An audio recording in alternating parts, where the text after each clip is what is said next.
तो आज हम लोग पढ़ेंगे बायोटेक्नोलॉजी एंड इट्स एप्लीकेशन। ये चैप्टर 12 है यूनिट 9 का। तो ठीक है, तो आज हम लोग पढ़ेंगे बायोटेक्नोलॉजी। सबसे पहले हम लोग समझेंगे इस चैप्टर में हम लोग को क्या पढ़ना है।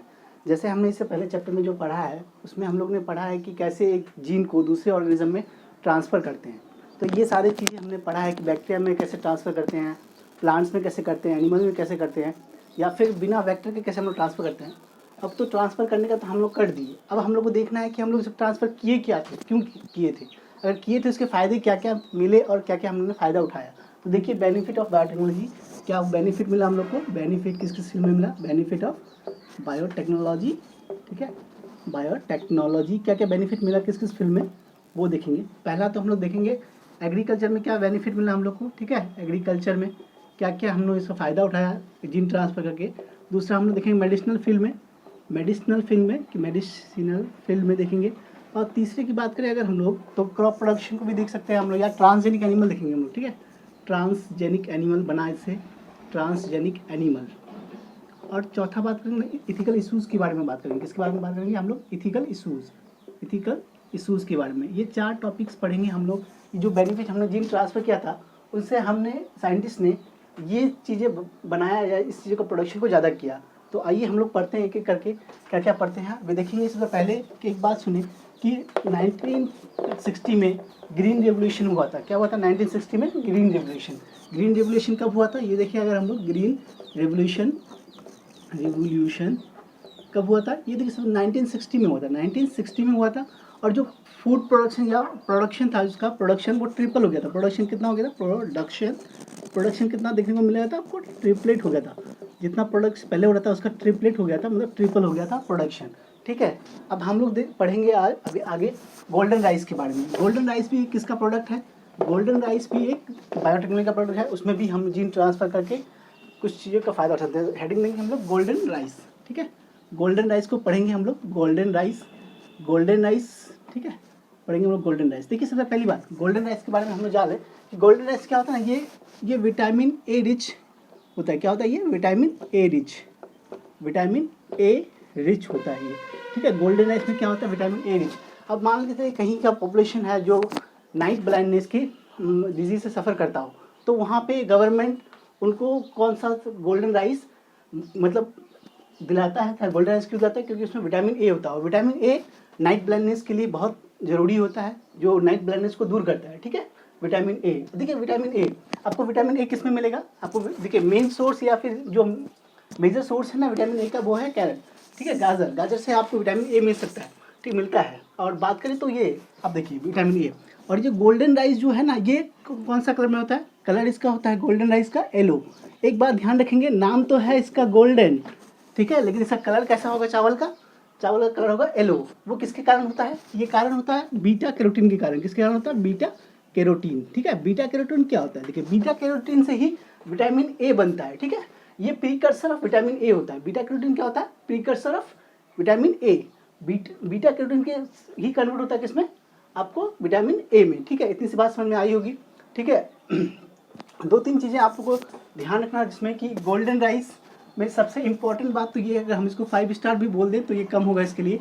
ठीक है, बहुत सारे एग्जाम में पूछा जाता है, कॉमन क्वेश्चन है कि गोल्डन राइस में कौन सा विटामिन पाया जाता है, तो विटामिन ए रिच होता है। और दूसरी बात कि इसके जो दाने होते हैं वो किस कलर के होंगे, जो चावल होगा वो कौन सा कलर का होगा, वो येलो कलर का होगा। ठीक है, येलो कलर, नाम तो गोल्डन है लेकिन कलर कैसा होता है इसका, येलो।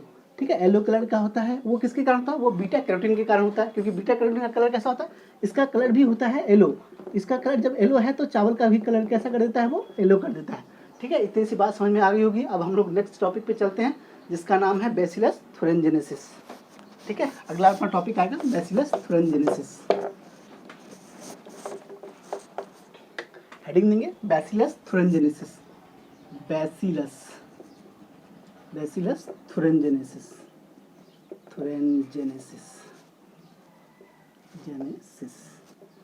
बैसिलस थुरिनजेनेसिस, जिसको हम लोग शॉर्ट में क्या बोलते हैं, बीटी। ठीक है, क्या बोलते हैं इसको, बीटी। नाम सुने होंगे बहुत ज़्यादा आप लोग, बैसिलस थुरिनजेनेसिस। अब हम लोग बात करेंगे बैसिलस थुरिनजेनेसिस की होता क्या है, उसको देखेंगे हम लोग। बैसिलस थुरिनजेनेसिस, देखिए बैसिलस थुरिनजेनेसिस उसको आप देखें, ये क्या है, एक बैक्टीरिया है। ये क्या है, एक बैक्टीरिया है जिसका नाम है बैसिलस थुरिनजेनेसिस। ठीक है। एक बैक्टीरिया है, इसके पास, इस बैक्टीरिया के पास एक प्रोटीन होता है जिसका नाम है क्राई प्रोटीन। क्या होता है? क्राई प्रोटीन पाया जाता है। इस बैक्टीरिया का क्या पाया जाता है? Cry protein. ठीक है, क्राई प्रोटीन पाया जाता है।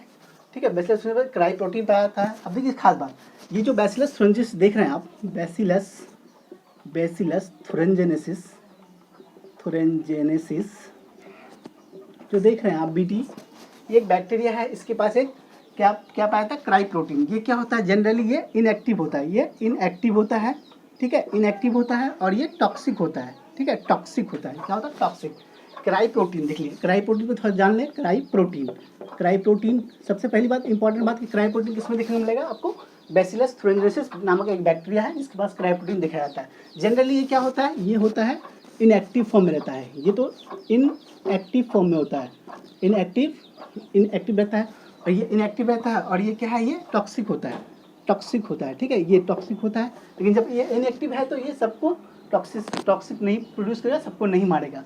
तो अब हम लोग आगे समझते हैं इसके बारे में क्या है, समझते हैं। अभी देखिए बैसिलस थ्रोएंजेसिस पर टॉपिक चल रहा है, और अच्छे से देखिए इसको, बैसिलस थ्रोएंजेनेसिस को। तो देखिए बैसिलस थ्रोएंजेनेसिस, ये कोई आपका क्या है? ये आपके पास बैसिलस थ्रोएंजेनेसिस है जिसके पास क्या है? क्राई प्रोटीन है, ठीक है, क्राई प्रोटीन है जो कि टॉक्सिक भी होता है। अब मान लेते हैं कि इस बैक्टीरिया को कोई अदर ऑर्गेनिज्म खा लेता है। ठीक है, इस बैक्टीरिया को कोई अदर ऑर्गेनिज्म, ये इंसेक्ट है जो खा रहा है इस ऑर्गेनिज्म को। ये क्या है? ये इंसेक्ट है जो इसको खा रहा है। तो ये क्या करेगा? देखिए इस एनिमल का ये क्या है? गट्स है। गट को हम लोग 3 पार्ट में बांट दें। आगे वाला गट कहलाएगा फोरगट, ये क्या कहलाएगा? फोरगट कहलाएगा। ठीक है, फोरगट। और बीच वाला पार्ट कहलाएगा मिडगट। क्या कहलाएगा? ये मिडगट। ठीक है, मिडगट कहलाएगा।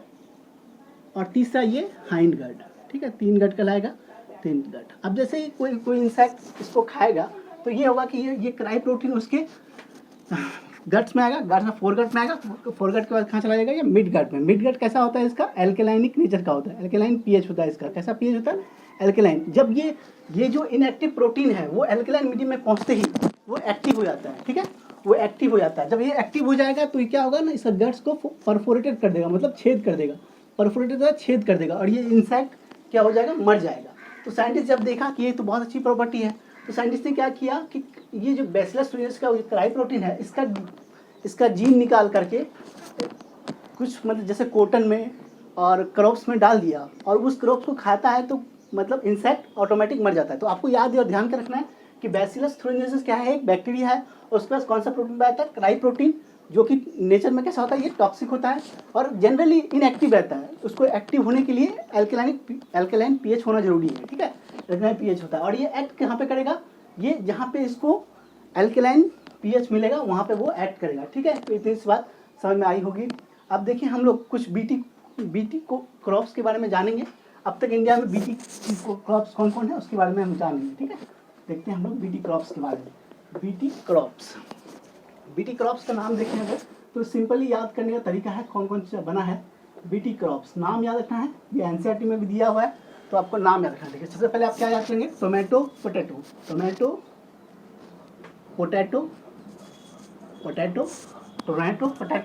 उसके बाद हम बात करें तो एक अलग से रहेगा राइस, और यहाँ पे सीसी वाला आएगा। ठीक है, सीसी वाला आएगा, एक आएगा कॉर्न आ जाएगा, और एक कॉर्न आ जाएगा, एक कॉटन आ जाएगा। तो हम लोग इसमें डिटेल में पढ़ेंगे किसको? बीटी कॉटन को। अगर बीटी क्रॉप्स अब तक देखें अगर हम लोग 5 हैं बीटी क्रॉप में, बीटी टोमेटो है, बीटी पोटैटो है, बीटी राइस है, बीटी कॉर्न है, बीटी कॉटन है। ठीक है, बीटी कॉटन है, ये है। अब अगर एक सवाल आता है कि फर्स्ट बीटी क्रॉप कौन सा है? फर्स्ट बीटी क्रॉप होता है ये ब्रिंजल, है first BT crop brinjal to introduce in India. ये सबसे पहला बीटी क्रॉप जो इंडिया में इंट्रोड्यूस हुआ था। ठीक है, इंट्रोड्यूस हुआ था। अब हम लोग आगे बात करेंगे। देखिए ये जो बैसिलस ये थ्रोएंजेसिस जो है वो हर बैक्टीरिया पे अटैक नहीं करेगा, ये कुछ स्पेशल कैटेगरी के बैक्टीरिया पे अटैक करता है, उसको देखते हैं हम लोग। ठीक है, बैसिलस थ्रोएंजेसिस पहले देख लें एक बार हम लोग। बैसिलस थ्रोएंजेनेसिस। ठीक है, बैसिलस ये किस पे अटैक करता है?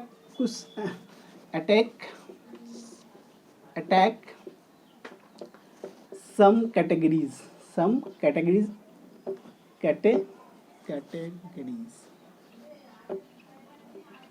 ऑफ इंसेक्ट, ठीक है, सम कैटेगरीज ऑफ इंसेक्ट। सबसे पहले हम लोग देखें सम कैटेगरीज लेपिडोप्टेरेंस। पहला कैटेगरी है लेपिडोप्टेरेंस, ठीक है, लेपिडोप्टेरेंस। इसमें कौन कौन आएगा? इसमें आएगा आपका बर्ड वॉर्म, फिर आएगा बुलवॉर्म, ठीक है, बर्ड वॉर्म, बुलवॉर्म और आर्मी वॉर्म। क्या आएगा इसमें? आर्मी वॉर्म, ठीक है, आर्मी वॉर्म। ये 3 याद रखना है लेपिडोप्टेरेंस में। उसके बाद डिप्टेरेंस में 2 याद रखना है आपको, डिप्टेरेंस, ठीक है, dipterans, mosquito and house fly. इसका 2 एग्जाम्पल याद रखना है, मॉस्क्यूटो एंड हाउस फ्लाई, ठीक है, हाउस फ्लाई। और एक अगर हम लोग देखें और हम लोग देखें कैलियोप्टेरेंस, ठीक है, कैलियोप्टेरेंस। ये किसके लिए आएगा? ये जो आप देख रहे हैं कैलियोप्टेरेंस, ये बीटल्स के लिए आएगा, ठीक है, BEETLES, बीटल्स के लिए। ये बहुत इंपॉर्टेंट है, आपको ध्यान रखना है, याद रखना है, ठीक है, याद रखना है। अब आगे अगर हम लोग बात करें तो कुछ जीन के बारे में आपको ध्यान रखना है, वो देख लें, फिर ये बैसिलस thuringiensis टॉपिक यहाँ पे कंप्लीट हो जाएगा, ठीक है।